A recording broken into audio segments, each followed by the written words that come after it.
journey to the future beyond 2024. So the International Space Station is probably the most expensive and complex object ever built by humans, and it's supposed to end in 2024. So this team project essentially looks at options and scenarios, what to do with the space station after it's scheduled to end, and they will go through that and present to you their findings. I would like to pass the microphone to Walter. Thank you very much, Omar. So I'm Walter, the Associate Chair of the team project, and together with Daniel Glover, the Chair, and Jonathan Fall, the TA, I supported the team. And I'm very impressed by the incredible individuals in that team. I learned a lot from them. I was very impressed how respectful they treated each other throughout the whole TP. I remember my year there was much more fighting, so that was very nice there.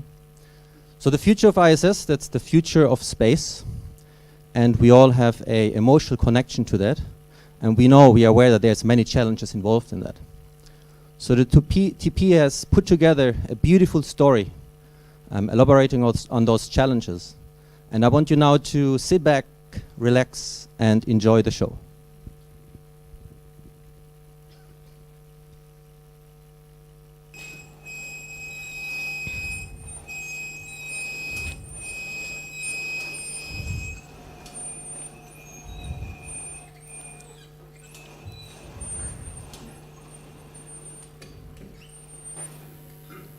OMG, I can't believe Big Conan made the list! Emily, the news is about to start. Come, let's watch it together. Oh, I'm checking out the top 10 artists of 2048. Do I have to, Grandfather? Yes, Emily, it's good. it's good to know what's happening in our universe. Come on over.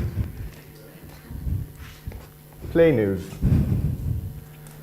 Good evening, and welcome to the 6 o'clock news. Today marks the 20th anniversary since the International Space Station was reopened in 2028.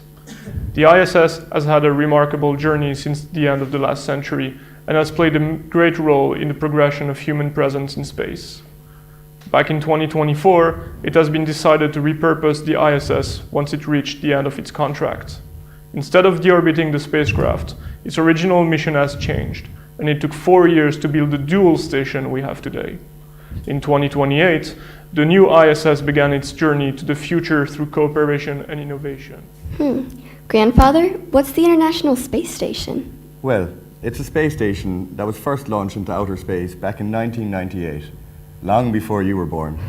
And with the help of many countries, like Russia, the United States, Japan, Canada, and many European countries. And so, to the year 2024, they started to make lots of changes to it. And the new ISS was unveiled in 2028. Whoa. Did you know in the ISS you can see 16 sunrises a day from 400 kilometers above the Earth? That's amazing. And what does it do up there? Well, this space station is split into two parts. One part deals with learning how to make astronauts safer in space, and also making medicines to make people healthier on Earth. The other part helps sending spacecraft to the Moon and Mars. So much has happened since it began. Let's start from the beginning.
So that's what it used to look like.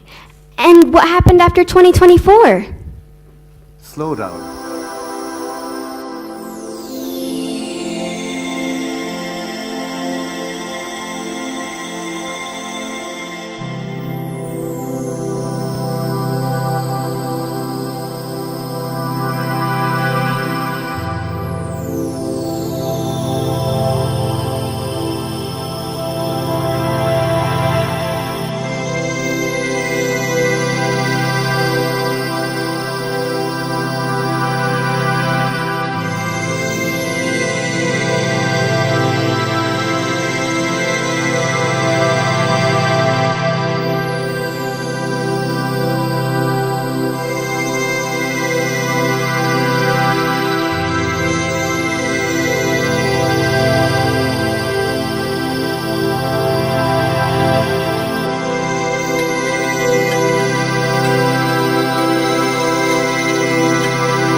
it could be a cislunar cycler.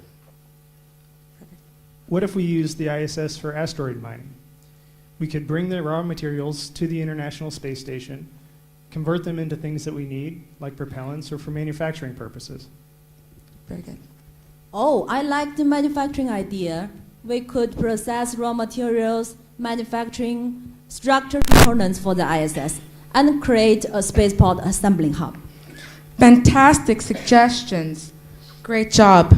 But now, we need to just be a little bit more realistic. Will the current partners of the ISS, like Russia, Canada, United States, Japan, and Europe, have the same input? I think it would be important that international collaboration remains, but I would hope to see the addition of new countries, including my country, China.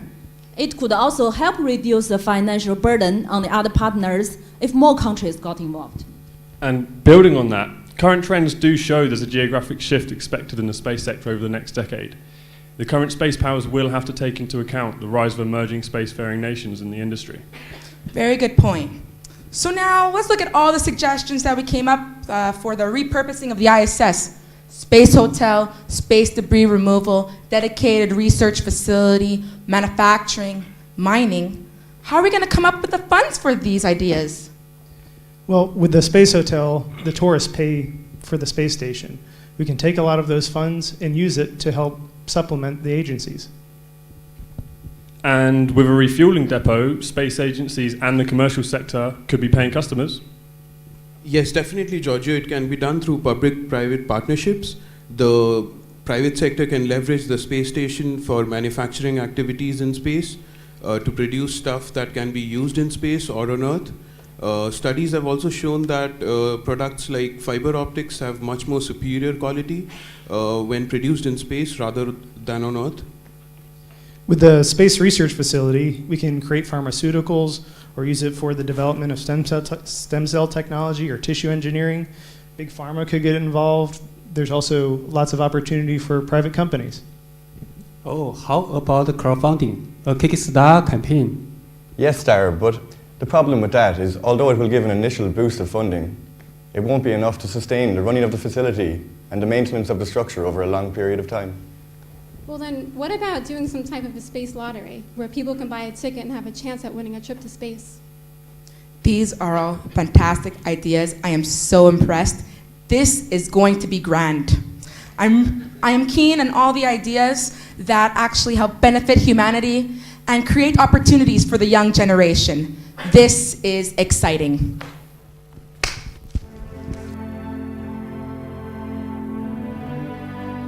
In Greek mythology, there is a great and beautiful bird called the phoenix. It has broad wings and soars gracefully above the earth.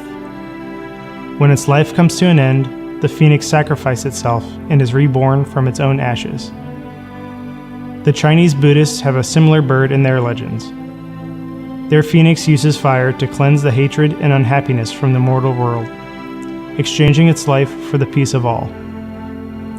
In the myth, it is reborn from the fire with a clear voice and a pure soul. This process of purging the world and being reborn and improved is called the nirvana of Phoenix. Today, in reality, there is a great phoenix called the International Space Station, orbiting the Earth in the vast expanse of space, waiting to be reborn in 2024. We took on the mission of bringing our thoughts and ideas to help uncover the future of the ISS. The ISS is currently the only large-scale structure in Earth orbit, and even though it is aging, it is still performing very well. It is scheduled to be deorbited in 2024, but our team chooses to repurpose it instead.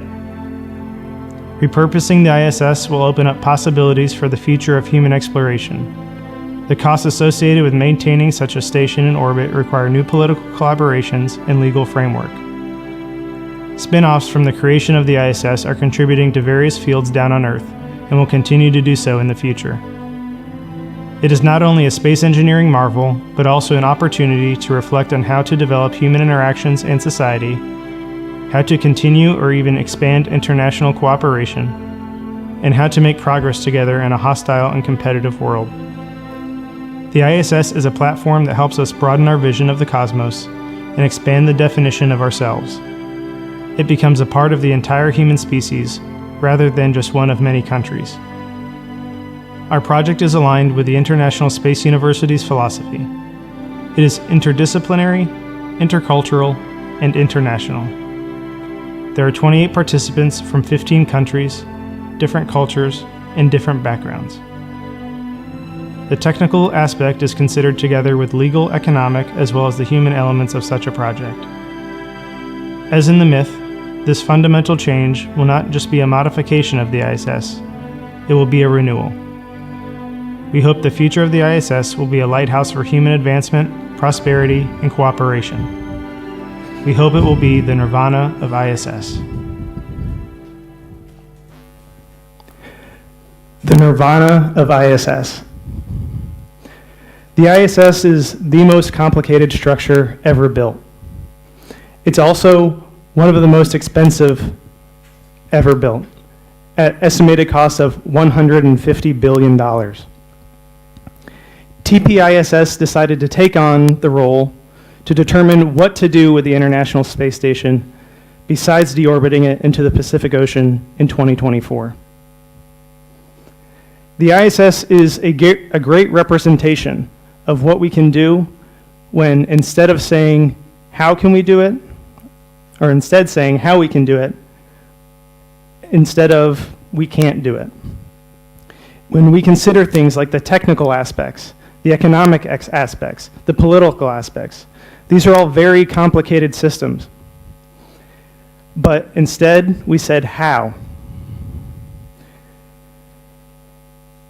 So, in this process of developing the future of the ISS, we did a double diamond approach, a converging, diverging brainstorming session, multiple brainstorming sessions, and developed over 100 ideas for what to do with the International Space Station. After that, we considered things like feasibility. So the first step was just getting things down on paper, being as free as we wanted. But then we had to consider the feasibility from a political standpoint, from an economic standpoint, from a technical standpoint. From these 20 ideas, we came up with things like crashing the ISS onto the moon and using the raw materials to create new lunar modules.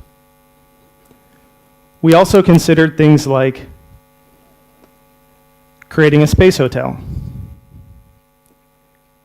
From these 20 options, we settled on 4 big themes. These themes are the spaceport, manufacturing, the research, and the astronaut experience. So first, let's talk about the spaceport. The spaceport solves an issue that we have with the current International Space Station. It looks to align itself in the future with what we want to do with agencies in terms of deep space exploration and also private companies. The spaceport has robotic assembly facility, manufacturing capabilities, and also provides a deep space sanctuary in the event of an anomaly for deep space missions. It's also used as a launching pad for deep space missions. When we started with a module, the Kibo module, looking at, because it is the largest module, because it does have some robotic capabilities, because it does have some additive manufacturing capabilities, though they are small scale for now. We looked at that and we incorporated some ideas on how to bring in new government agencies. How do we bring in new commercial partners? The idea here is that we provide a minimum framework. Off of that minimum framework, these government agencies, including new agencies in India and China, can come to the spaceport and use it for its capabilities. The next thing that I'd like to talk about is manufacturing. From a manufacturing standpoint, we thought about the future. What is the future of manufacturing? What is the future of manufacturing in space? We look at additive manufacturing technologies. We also look at things like mining, asteroid mining, lunar mining. So our vision for 2024 is that we're starting to see, instead of small-scale additive manufacturing, we're starting to think about and develop more complex systems, bigger modules. We can take things from the moon or from asteroids, the lunar regolith or the asteroid regolith, and convert them into things that we need through ISRU processes and also through regular manufacturing, additive manufacturing technologies. So the idea here is that instead of designing future modules for space that are over-designed for the short launch into orbit, you can develop these things in space and optimize them for where they spend most of their life. So the next big area to discuss is in research. The research on the International Space Station makes the news all the time. It is a remarkable research facility. However, astronauts do spend a lot of time doing tasks that aren't research related. They do things like maintenance. In the research facility of our vision for the research facility of the future is that astronauts are able to spend more time doing the things that they're intended to be sent to space for. So we talk about upgrading systems. We talk about minimizing maintenance by upgrading systems, but also by maybe looking at some operational constraints while still keeping the astronauts safe. We also talk about including new modules, maybe inflatable modules, like what we see with Bigelow. What we are trying to do here is reduce the operating costs, reduce the amount of time spent on things that are not necessarily a part of the real intention of the International Space Station, focusing more on the things that we really want to get done in research. So now we'll talk about our fourth sort of big picture element, which is the astronaut experience. So in the astronaut experience, what we're talking about here is potentially the need for a deep space transit analog. So the human factors, the human performance element, the human psychology aspects of living in space have been studied for a while. And it occurred to us that maybe there's a need for a deep space transit analog, where you can segment some of the astronauts and imagine what the astronauts going on these deep space missions are going to experience. They'll experience things like time delays. They'll experience things like not seeing the Earth. Imagine the psychological impact of not seeing the Earth. So what we propose here is having a section of the ISS segmented to keep astronauts isolated as if they're on a deep space analog or a deep space transit. And there are no Earth-facing windows in this section. So you don't get that comfort of feeling like you're so close to home. And then there are some things that we can do in addition, like the time delays that I've mentioned. The ability to variably increase the time delay. Overall, what we're trying to do here is trying to build a a more sophisticated model of what deep space transfer is going to look like.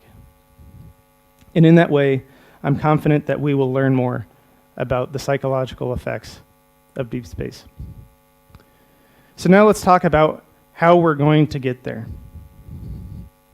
In our vision, we discuss moving a minimal amount of mass to an inclination of 28.5 degrees, leaving a majority of the mass at 51.6 degrees because of the massive amount of propellants needed for an inclination change. The idea is that we establish a framework at the spaceport, allowing commercial companies that are currently talking about things like robotic assembly in space and manufacturing in space, providing them that minimal infrastructure so that they don't have to necessarily develop these systems on their own, but instead could use the systems that we've provided. In addition, we're talking about using it for a place to send astronauts before they go on their deep space mission or coming back from their deep space mission. And then a majority of the mass stays at 51.6 degrees where we're currently at. And we work to expand on international partnerships. We work to expand on commercial partnerships to overall reduce the cost for individual agencies, to split the costs more by introducing countries like India and China. And this is our vision for the future of the ISS. And now I'd like to show you how we'll get there.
Hello, ladies and gentlemen, and welcome to Tina Live.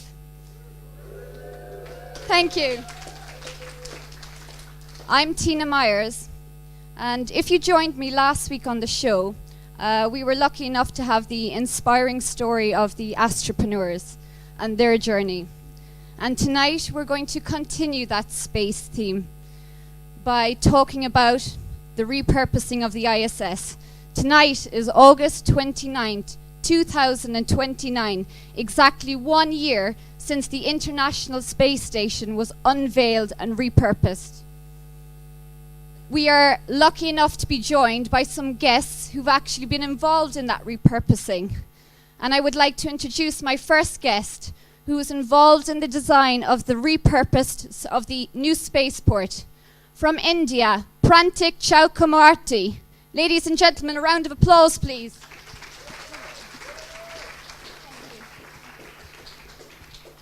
My next guest, Head of Research Facility, Blaž Gersak from Slovenia.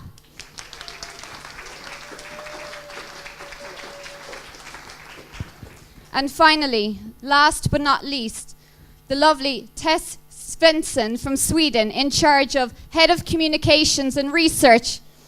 Woo!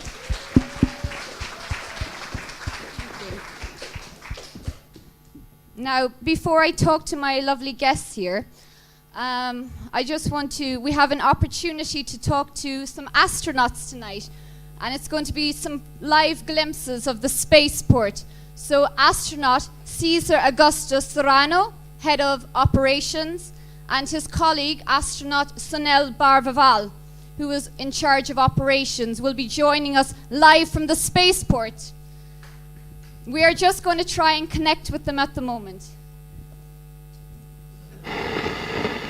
Hello, Cesar, Sunel. Can you hear me? There seems to be some interference there. Hello, Earth. Yes, we hear you loud and clear. Fabulous. What a pleasure to have you on the show. It's great that you're here talking to us. Thanks. It's great to be speaking to you and show you the spaceport. And what can you tell us about the new spaceport facility? Sure. This facility was originally part of the ISS that was constructed back in 1998. It was turned into a spaceport to advance the commercial industry and to further deep space exploration. This is quite spectacular. Wow. Can you tell me some more? Let me show you our docking area. Wow, that's fabulous. This original docking port was used to dock the space shuttle back in the day and is now used for docking spaceships for the missions to the Moon and Mars. There is another docking station for resupply of raw materials used for manufacturing. Wow. We added a new one that we use as a refueling station for vehicles before continuing their journey into space. We have 3 robotic arms outside of the space station to help with docking. We also have robotic arms inside the station to help with automated assembly with our manufacturing assembly. That is quite spectacular. Thank you, Cesar and Sunel, for taking some time out of your strict schedule to show us about. Just one more thing before you go, Cesar. I wanted to mention that you have a big youth fan base here on Earth, and I'm a bit of a fan myself, I have to say. I've been following you on Twitter, and I know a lot of people in the audience have been following you as well. And we really love those raps you've been performing on the spaceport. By any chance, you wouldn't mind giving us a few lines of something you've prepared? We'd love to hear it. Can you hear me, Cesar? Sure. Actually, I have one here. Let me show you. Fabulous, thank you. Welcome, buddies, to the ISS spaceport, a new way to moon with international support. It's been focused on your journey to new missions, so you can fuel your spacecraft in this limited edition with manufacturing facilities. The new astronauts will show their best skills and abilities, new technology, new places to go, a new way to moon, bro, made in Cork. Woo! Wow! I guess I'm lucky. I get to hear it daily. Oh, thank you, Cesar and Sunel. We really appreciate you joining us on the show. Wish you all the best now. Take care. Bye. Bye. Bye. Ad Astra. Wow, that was quite impressive, and it was great to see how it's changed so much since astronaut Alexandra was up there with NetSpace Internet of Things 2017. It's fabulous. Now just back to my lovely guests. Hello, thank you for joining us tonight. It was fabulous to see the spaceport facility. Now my first question is for you, Prantik. You were involved in the redesign of the spaceport, in the design part. Oh, yes. And could you tell me a little bit about it? Because the ISS wasn't originally intended to be a spaceport facility. How did you come up with the concept and the idea for this? Well, when we were brainstorming on which modules to separate from the space station for the spaceport, the thing we had in mind was to keep the mass minimum so that we can do the inclination change. And we're also looking into the requirements of the spaceport. Like we require these docking stations for the spaceships, we require docking stations for the cargo capsules, the crew compartments, the propulsion modules, the storage. Well, I have it on screen. I better go there. So we chose Kibo the Japanese module. It was the largest and the newest module at the time. It also had a robotic arm called the Kibo arm, which we plan to use in combination with the large Canada arm and the small Dexter arm for extravehicular integration and maneuver. So we repurposed Kibo as the spaceport assembly hub. The Harmony node, which was permanently attached to Kibo, was a natural choice. Also, of course, because the erstwhile space shuttle used to dock at one of these ports. So that came handy. We are not using it for the moonship docking. And this Destiny node, the Destiny module, it had the environmental control and life support system, and it supported a crew habitat. So Destiny and Harmony together comprise the crew compartments in the new spaceport. So that pretty much was the takeaway from the original International Space Station. Wow, fascinating, Prantik. And perhaps could you tell me a little bit about the new modules that you added? Oh yes, of course. So we added these truss structures for mechanical support and integrity, and also the solar panels to keep it going during the transit. The real addition before the orbit transfer was this propulsion module to drive it to its new orbit. And in the new orbit, Japan contributed a cousin of Kibo, and together they make the spaceport assembly hub. We also have these two new modules for storage of fuel and supply, and the docking stations for the cargo capsules which replenish supplies from Earth. Well, the newest addition is the state-of-the-art manufacturing facility over here. And you know, it has this additive manufacturing facilities, then modern furnaces, then this state-of-the-art these systems for testing this equipment and all these things. So, and a lot more. Fabulous. Wow, the spaceport seems to be a real engineering marvel. And Blaj, my question's for you now. Could you tell me about the modules on the research facility? Were they also repurposed? Well, pretty much all the rest remained at the research wing facility. We detached the Columbus module from the Harmony node, grabbed it, and added it to the research segment. Wow. And then Columbus, Columbus was a big bonus for research.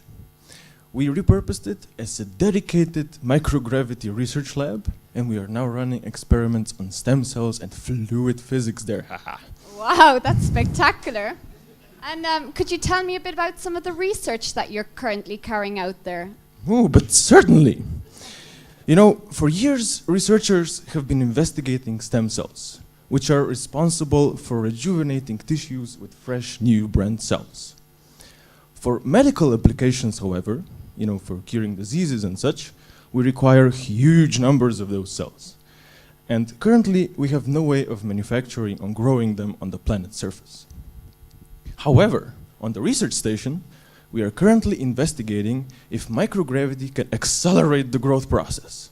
If we are successful, this could lead to amazing new treatment options for numerous diseases, like diabetes, cancer, muscle dystrophies, you name it, ma'am. Wow, that is fantastic, Blaj. It sounds like you're actually changing lives here, improving people's quality of life and living longer. I'm really impressed. And now, just turning to you, Tess, I just wanted to find out a bit about the research that you're currently doing. Would you mind enlightening us? Yes, of course. So I am also on the research facility with Blaj, and my team is working in one of the Russian research modules studying and growing protein crystals. And protein crystals can be used to treat cancer and also other diseases. And for protein crystals, it's great with the microgravity environment because there's no gravity acting on the liquid solution that we grow them in. And this leads to us actually growing larger, well-structured and stable crystals in space. And that has shown to be so successful that we're now growing them up in the station and then shipping them back to Earth for commercial use. Great. Wow, there's such amazing activities happening in space these days, and it's impressive to see how much we have come along. Can I just ask you, how are you planning to reach out to students, even citizens for the matter, on what the achievements of the ISS and your progress and benefits for humanity? So this is a very important point. So I would like actually to take this opportunity to announce that we're just about to launch this year's student research competition. Woo! So this competition will be open for students all over the world, and we will select 2 experiments which will be conducted by the students on the ground in direct contact with the scientists on board of the facility. And of course, we also have much more in store for you. But I would like to also thank you so much for your program, because this show has also been a great addition to our outreach program. Oh wow, thank you, Tess. That's a privilege to hear that. Just one last question before we go. My question's for you, Prantik. In relation to the commercial aspect and the manufacturing facility, could you maybe tell us and the audience here, what are the kind of things you're manufacturing in space these days? Well, we started in a modest way, using the 3D printers which were available on board at that time. But additive manufacturing, as you know, has come a long way from there. And today we are doing 2 kinds of manufacturing in the spaceport. One is manufacturing in space for space. It means that we are building structures and components for the spaceport itself, and also for the spaceships. We are actually building in bulk these nanosets and CubeSats nowadays. You wow. know? Yeah. And you know what? We are actually using the raw materials from our harvests from the deep space missions. Yeah, it's a huge achievement, not only from the engineering perspective, but also from commercially and politically. We have got more international partners and private companies in there. The other aspect of it is manufacturing in space for Earth. We have got the companies to produce very pure materials in the microgravity environment of the space, and to qualify them and to bring them down to Earth to support the space industry over here. And one last thing I would like to mention is we are having this RFID-based inventory management in the spaceport, you know. And it has been built by this company called NetSpace, which was born out of the TPIoT of ISU SSP17. Wow, that is fantastic. I just really want to take a moment to thank you very much for coming here tonight. Blaj, Tess, Prantik, your stories are very inspiring, and I encourage you to continue, and especially the outreach. I'm delighted that our show can help spread the word. What I would like to ask everyone in the audience is, can you please give them a round of applause for our lovely panelists tonight. Thank you. Thank you. Thank you.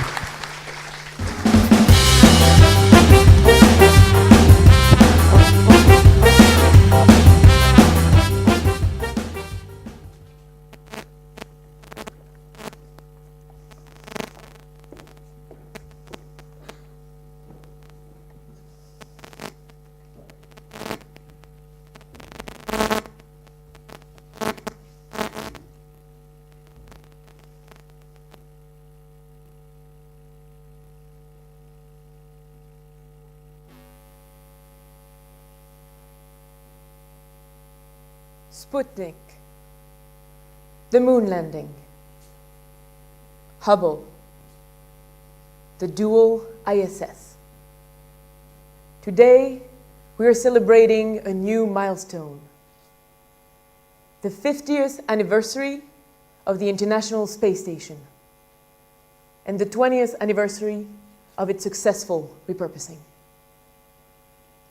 This means half a century of continuous human presence in space. Today, we honor the achievement of humankind's oldest dream, reaching for the stars and beyond. This was possible because we believed. We believed that humanity would not be bound and was meant to explore. We believed in hard work. We believed in dedication. We believed in our scientists, in our engineers, in our teachers and artists, our policymakers and lawyers. We believed in all the men and women who dared to make the impossible a reality, who dedicated their lives for us all, hard at work, but with eyes always towards the sky. We believed in a vision. We believed in a new future. A future where men and women of humanity would leave the cradle of Mother Earth, would be ready to stand up to reach higher spheres, would finally leave home to meet our neighboring worlds. But most of all, we believed and proved that we, humans of all nations, can accomplish anything when working together, hand in hand, towards a common goal. It was not an easy path. As a civilization, we grew, we learned, but we also fought and fell from time to time. Remember that we started our space endeavor as competing nations in a time of war. But a few years later, with a handful of countries, we were able to create one single module, then two, then three. And only 20 years later, we were able to design a new dual station open to the world. Through the choices that we made, the alliances that we built, we stand today united, proud of our common astonishing achievements, vision of an unreachable future that we made a reality. We visited space, built in space, settled on other worlds. Today is historic because today people of our world can look at a sky that they know is becoming a little more familiar. Day by day, mission after mission, with Sputnik, the moon landing, Hubble, the dual ISS, Mars. Together and for us all. Thank you.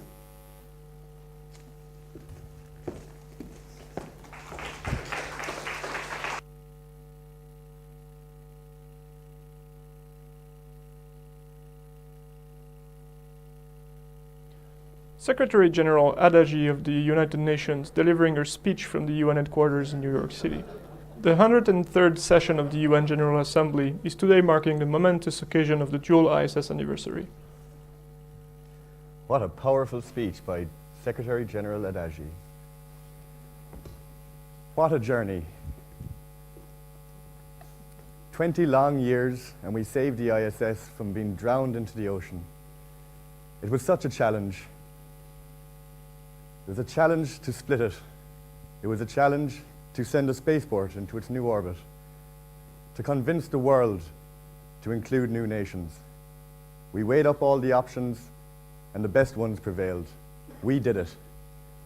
Without the International Spaceport, we wouldn't have settled on the Moon and Mars already. Without the manufacturing and research facilities, we wouldn't have all the new technologies and have revolutionized medicine. When I look back on it now, I feel the dual ISS is a living legend, and I'm proud to be a part of it. So, Emily, you've learned a lot about the International Space Station today. Yeah, amazing. What will happen next? Enough history for today. I think that's enough. Let's watch something else.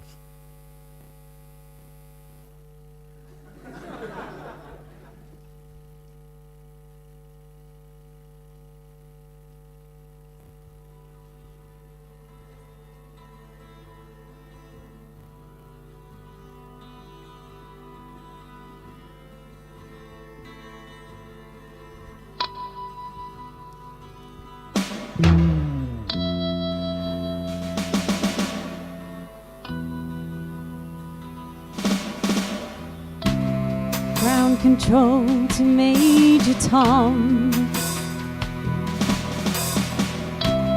Ground control to Major Tom. Take your protein pills and put your helmet on. Ground control to Major Tom. Commencing countdown, engines on. Check ignition and may God's love be with you.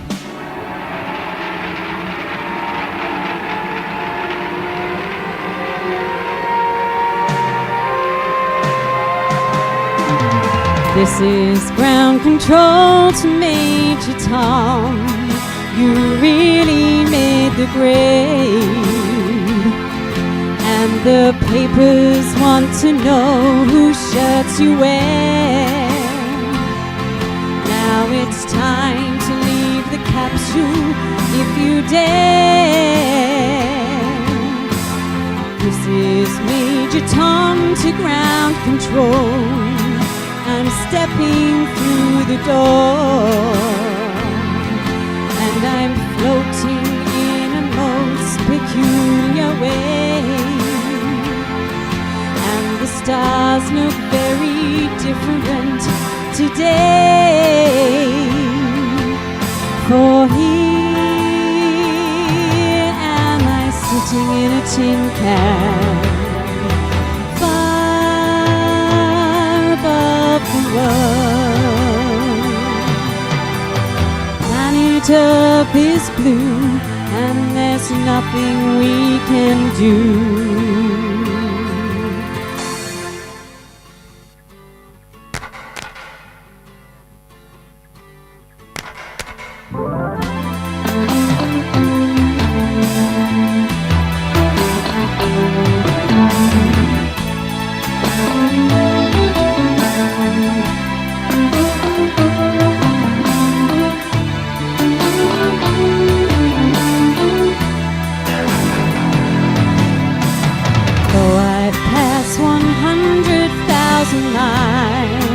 I'm feeling very still, and I think my spaceship knows which way to go. And we've finished SSP, this much we know. Ground control to Major Tom, your circuit's dead, there's something wrong. Can you hear me, Major Tom? Can you hear me, Major Tom? Can you hear me, Major Tom?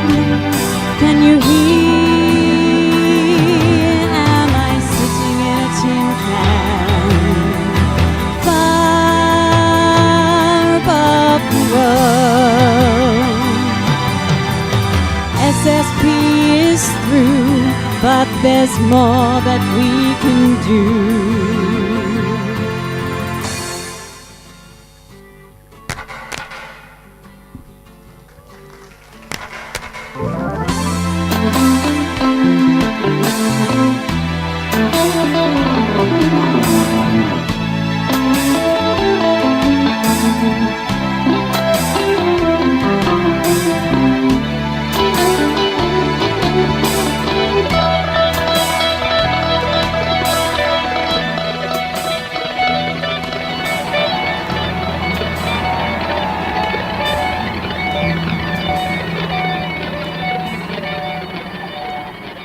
thank you everyone for watching, and I'd like to take this opportunity to thank our sponsors, NASA. TPISS is open for questions.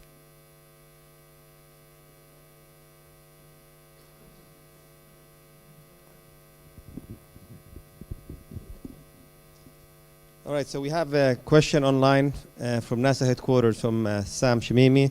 The question is, how would assembling a station at 28 degrees affect other countries beside the United States to reach that orbit? Number 9. Hello? So I think I'll start this off, and then maybe I'll pass to Amanda to finish up with the policy perspective. So the idea of switching the inclination of a small portion of the International Space Station is to allow it to be a deep space port for future destination missions. With that, we realize that there are some political challenges. We realize there are economic challenges, that there are technical challenges. But we choose to elaborate on this single case study because it is an interesting future. So maybe, Amanda, from a policy perspective, you can briefly speak about it, but that is our motivation.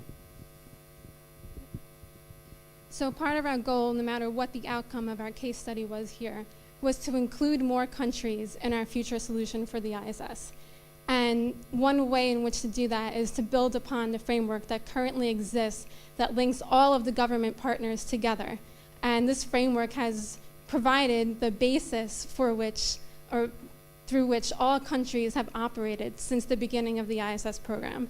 So no matter what the outcome was, our goal was to get agreement from all partners who are currently operating on the ISS. That's number one. No matter what happens here, our goal had to be predicated upon the agreement of all partners. And then our other goal for the future of the ISS was to lessen the financial burden. And with that really came the incorporation of future countries. So assuming agreement from all partners, we were able to build upon the international partnerships that currently exist. Thank you. Okay, let's open it to the judges.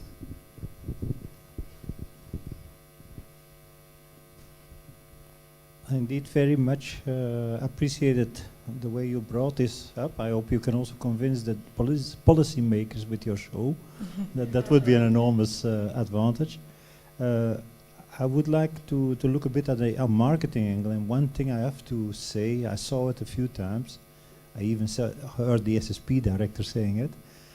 There were much more expensive projects in the world than ISS. For instance, the interstate highway in a project was 3 times as expensive as ISS. In France, they bought a Marginal linear after 1920 because they were thinking. So do not tell to the people too much that ISS is the most expensive project. It's maybe not constructive. Now, talking about marketing, I wonder if you ever thought, and if you have an idea about the impact that it's going to have on the public. What is going to be the difference of an impact between, I heard a few words like crashing it on the moon, which I don't like, dumping it in the ocean. It's all a little bit, sounds a bit negative. Don't you think that there will be an ethically very positive image if we can say to the public that the investment has been saved to use for something else? It's maybe not tangible. It's maybe not something that you can count on, but have you thought about that aspect? How much of a nicer message that would be to tell to the people, listen, we did something with that investment. Have you ever reflected on that one?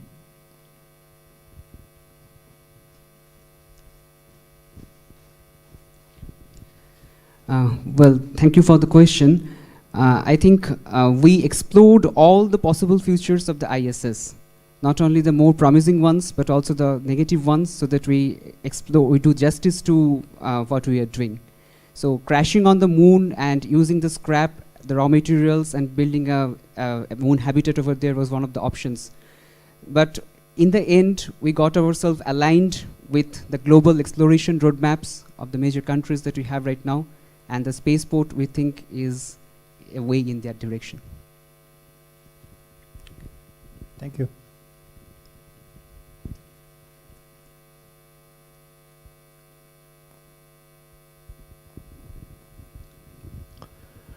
Thank you for that very stimulating discussion.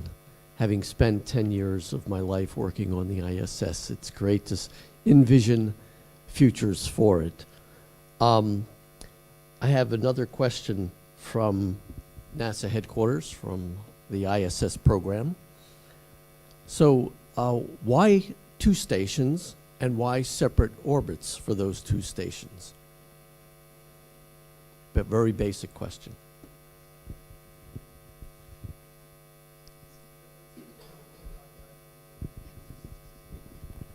Yes, we decided that a 51.6 degrees orbit is not serving that well for a lot of countries.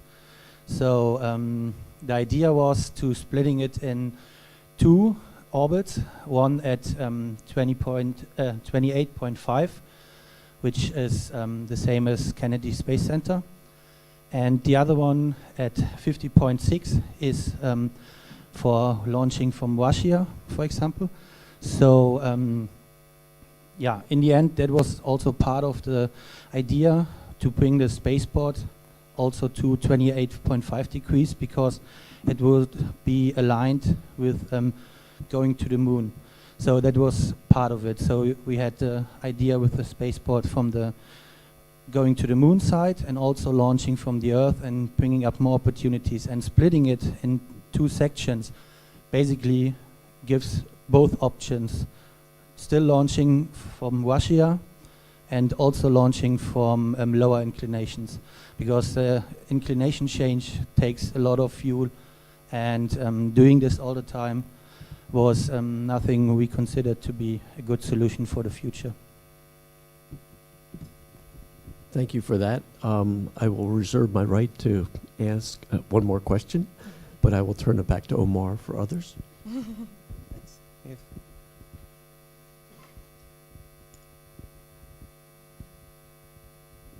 Hi there, I've 2 questions. So the first one is, you said at the top that you brainstormed about 100 ideas. So can you remind me again how you ended up making the decision to go in the direction that you did with your solutions? Absolutely. Anna. Thank you so much for that question. So we had quite an interesting methodology applied to this project. We looked at the project from the double diamond methods perspective, where the process consists of 4 stages, 2 diamonds, divergent and convergent phase. And in the very beginning, after the literature review and exploration of all the options, we had a lot of brainstorming sessions. We came up with, we were really lucky to have experts from all the disciplines involved in our workshop, and we came up with like a really big stack of different concepts. And we decided that, yes, we grouped them into themes to converge, but we decided that in order to make a decision what to do next, we want to envision 4 different futures, 4 different scenarios, like scoping a future cone that will allow us to make a decision that would be most suitable for our team and for our sponsors and everyone involved. So we envisioned 4 different futures: the future of collapse, which was very fascinating to actually think about, where perhaps an accident has happened on the space station and we have to deorbit it very quickly. We envisioned a future of transformation, where exponential technologies completely revolutionize the way we see the world. We're going towards singularity, and the way we think then about space station is rather visionary. We looked at the future of discipline, where yes, there is still some maybe desire to keep the space station for a little bit, but there's not much interest in space exploration in society at all. And the last future that we looked at, and they are all described in our report if you would like to refer to that, the last future that we explored was the future of growth. Yes, this is a future where the progress is still there. There's desire to keep the space going. It's not as transformational and visionary. But we felt that considering all the mix of our disciplines, the requirements for this DP, and actually the case study we found very interesting and controversial as well to present. So that was a part of our decision. We decided that the future of growth would be most appropriate to present. But we have a vocabulary of different propositions, so proposed options and selection. Thank you. And my second question was, could you tell me how you managed to secure an award-winning actress for the role of a granddaughter?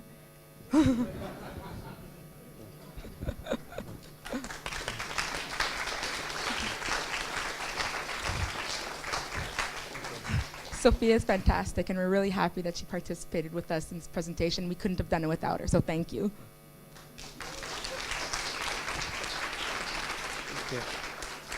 My question is regarding certification. So you're going to have to recertify a lot of the components for space station after certification expires in 2024. Have you looked at the cost of how much it's going to cost to recertify all these components versus maybe establishing or going through something new with the state-of-the-art technology, perhaps inflatable structures, and compare the cost, and then use the space station as potential feedstock to creating new projects in the future?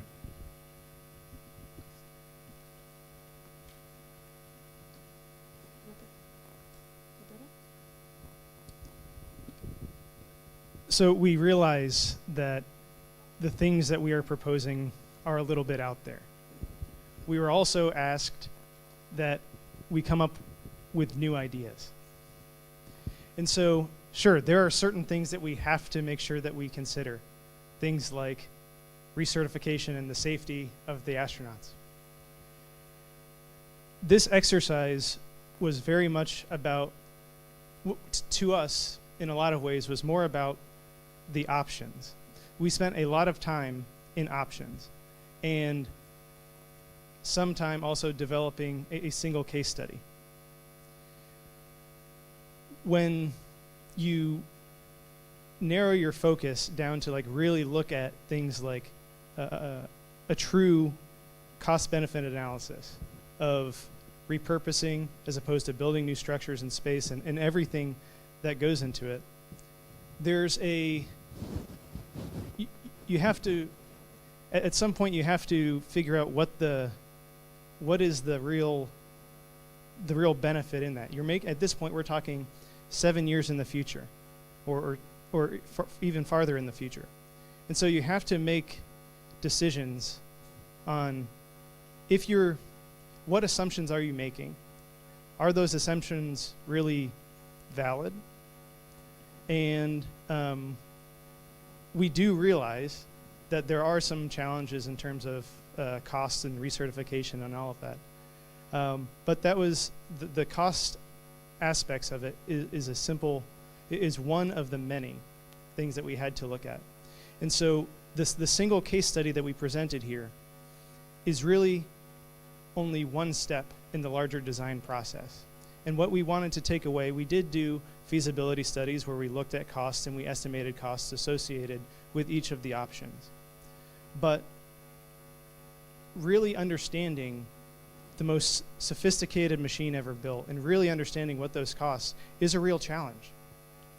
So we do have ballpark estimates and those are provided in the report, but realize that the case study is just one of the 4 steps of our design process. Thank you.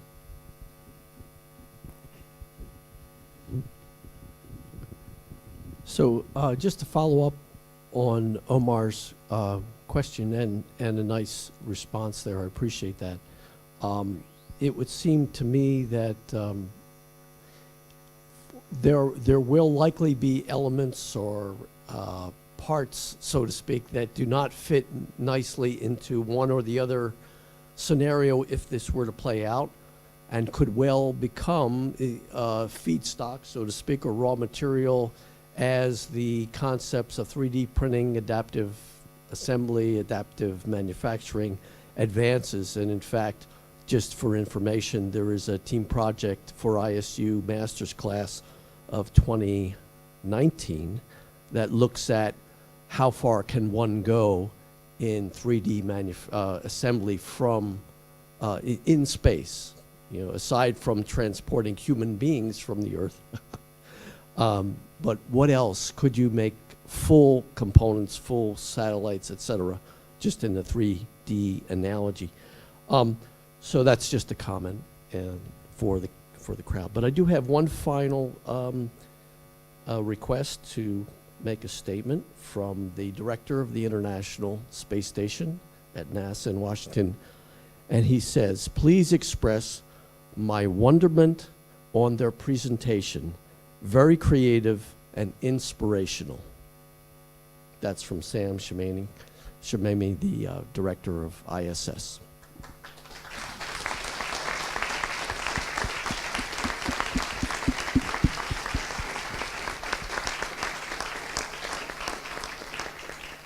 Okay. Any questions from the audience? All right, thank you all for your presentation. I have two questions. Well, Omar asked my first question, actually. But my focus was on, have you ever estimated the cost of disassembling or decompartmentalizing the modules? Have you ever looked at that part? Do you have any idea how much it would cost? And then I'll ask my second question.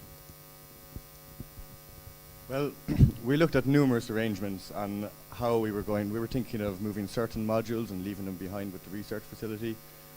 So that's why we came to the conclusion that it would be best to cut it at the Destiny node, taking Kibo, Harmony, and Destiny as the main spaceport structure.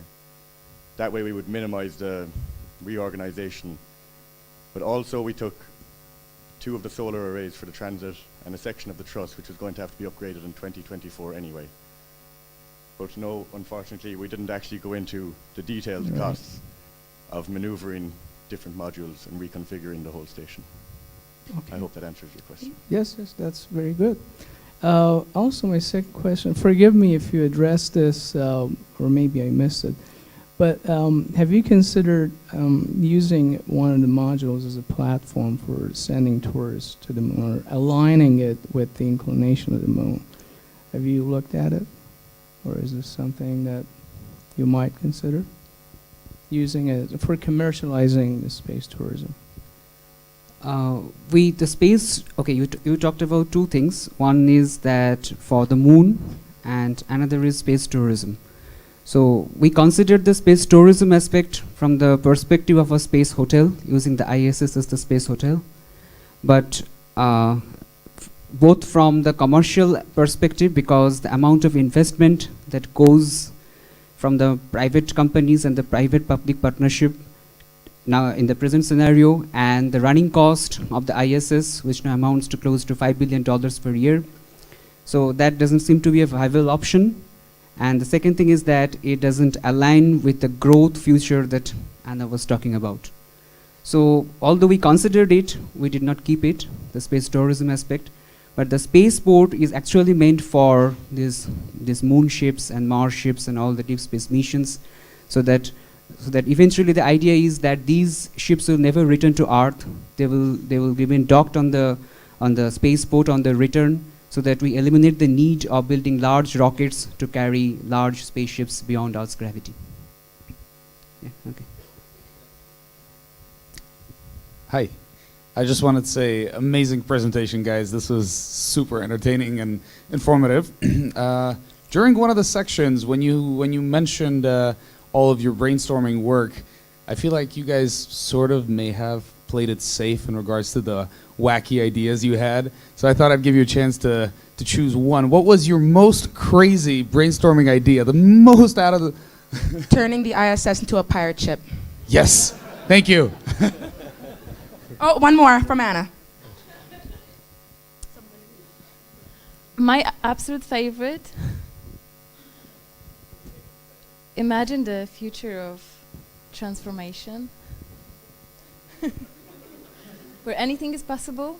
Basically, humans are already almost became one with machines. And there's gene editing, so you can edit people if you want. They can adapt to the environment. And our space station was like a living, breathing organism, self-sustained, suspended, and already made from transparent aluminium, with fish swimming around on walls. What was the component that was? I've forgotten now. An anti-aging. Yes, so there was anti-aging eminent compound, yes, that made fish resistant to radiation. So when we eat them later. So all of that, we had a lot of, we were really lucky in a way, because in our brainstorming sessions we had both space architects and designers, and so we had ideas that were way out there. Some of them could fit into a beautiful sci-fi book. And had we chosen the future of Transform, we would be presenting one of those here today. Though we are going to present at IAC as well. We've decided the future of growth is, but we will definitely be revising. This is those concepts that we started, and we literally had a stack like this of generated paper of concepts. We'll be coming back to them. It's our vocabulary for developing new concepts. Any other questions from the audience? Right, then I'll pass along the microphone to the chair, Dan Glover, for final closing words. Thank you, Omar. I would like to thank NASA again for their sponsorship. It was very motivational. I would like to thank our hosts, the Cork Institute of Technology, for hosting us in Ireland. And I would like to thank this team for their toil, tears, and sweat. There was no blood spilled in this TP. So thank you very much. It was phenomenal, amazing what you could accomplish in just a couple of weeks. So thanks. It was a lot of fun. Thank you.